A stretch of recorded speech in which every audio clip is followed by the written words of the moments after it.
Hey everyone, Josh here with a look at another Star Wars toy. And today we're looking at a toy from the Power of the Force collection. This is R2-D2 with launching lightsaber. And this is an Episode 1 flashback photo figure. And what this is, these were some figures that were released several months before if not a year, before The Phantom Menace was released in 98 or so, somewhere around there.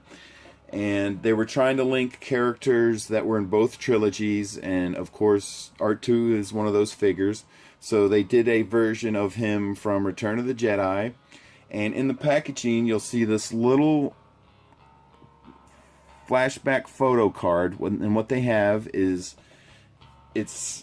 you'll see this little yellow tab down here, and what that is when you open the figure and you pull that card out, you actually pull that lever back and forth and it switches the picture from R2 from the original trilogy and a picture of him from Episode 1. And so it was so you could see the difference. And this figure was basically used to help promote the whole idea of Episode 1 being released and a new trilogy coming out. And of course, this is supposed to be R2 from Return of the Jedi when they were on this Jabba sail barge, and he had Luke's lightsaber hidden inside of him, and he launches it out of his dome to Luke, and Luke then proceeds to rescue everyone. And so let's look at the figure real quick. I'm going to go ahead and pick him up. I have one out of the box here, and you can actually see the lightsaber handle is sticking out of his head a little bit like an antenna. And one of the things that's a little different about this R2 figure is his center leg is stationary. It does not move at all. And the reason for that is because the lightsaber runs all the way through his body, and the trigger and firing mechanism is in here. So they had to have room to put all that in. But his side legs do move.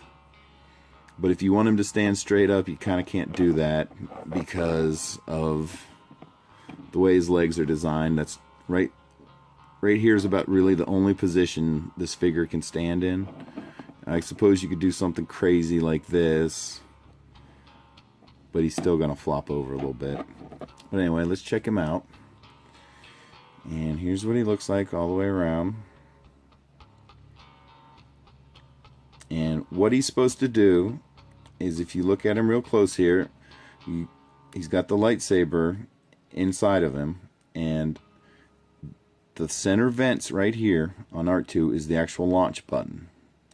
And I've been practicing this for the video, and this figure's a little old, so the spring inside's a little worn out, so he doesn't really fire it anymore.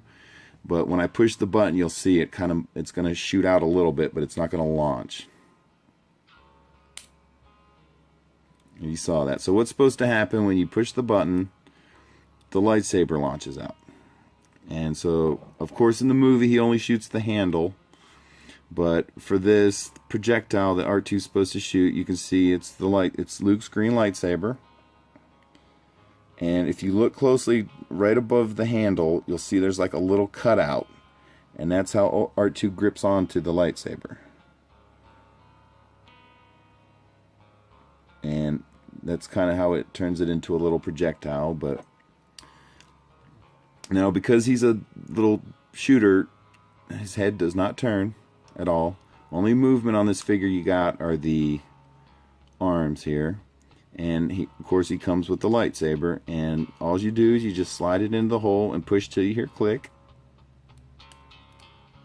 Okay, and then sometimes it shoots out. It's like 1 out of every 5 it actually shoots. So the spring in this guy's a little wore out. So let's see if we can get him to shoot it here. Nope, see, it's not wanting to launch, but you get the idea. So when you push this button, just watch closely at the handle of the lightsaber. You're going to see it just kind of move up a little bit. So you get the idea. And then the lightsaber flies out, Luke catches it, and it's whoop-ass time. So you get the idea, and let's check out the packaging real quick here. So I'll go ahead and pick it up, and you can see what he looks like in there. It's the same thing. And actually, I think you can do the photo flashback thing. There we go. Yeah, you can do it through the packaging. So that's him on a Naboo fighter. And when you push it up, that's, I believe, a picture of him from Empire Strikes Back in the Cloud City. So, photo flashback. Flashback to episode 1 to episode 5. So there you go. That's how that works. And here's what the back of the packaging looks like. And here you kind of see how they're explaining to you how the lightsaber's supposed to work. And see, you can see they're promoting episode 1, coming summer 99 to galaxies everywhere. New characters, vehicles, and worlds. Episode 1. And another thing you'll see on here, if you look, whoops, got the little handle blocking me. They got a quick description of, they're kind of trying to promote the new movie coming out, which would have been episode 1, and then this is a description of R2's adventures in all the movies, so I'm going to read those real quick. A long time ago, a new Star Wars movie will premiere in movie theaters next summer. It's episode 1 of the Star Wars saga, and the first movie in a new trilogy that goes back in time a full generation to tell the story of Luke Skywalker's father, Anakin. We will see how Anakin became a great Jedi Knight, but then turned to the dark side and became Darth Vader. And that was the little top paragraph here. And then what it says about R2 is, though small and unassuming, the Astrotech droid R2-D2 has proven to be a pivotal figure throughout the quest for freedom in the galaxy. Whether delivering Princess Leia's message to Ben Kenobi or accompanying Luke Skywalker in his X-Wing fighter as he delivers the fatal blow to the first Death Star, R2's actions have become legendary within the annals of the Rebel Alliance. But unknown to his compatriots, R2 already had plenty of time and experience at the center of action. Many decades earlier, he served aboard the ship to a young queen from the planet Naboo. Even then, he displayed an unmistakable knack for helping others out of dire circumstances. And there you can see how they're describing R2. They're really trying to promote episode 1 because this is before any of the behind the scenes pictures came out or anything like that. So they're trying to get all the fans excited for the new movie that was coming out. But so you understand why it says photo flashback on the card. So, but there he is, everyone. There is R2-D2 with launching lightsaber from the Power of the Force collection. And thanks for watching, everyone. Bye.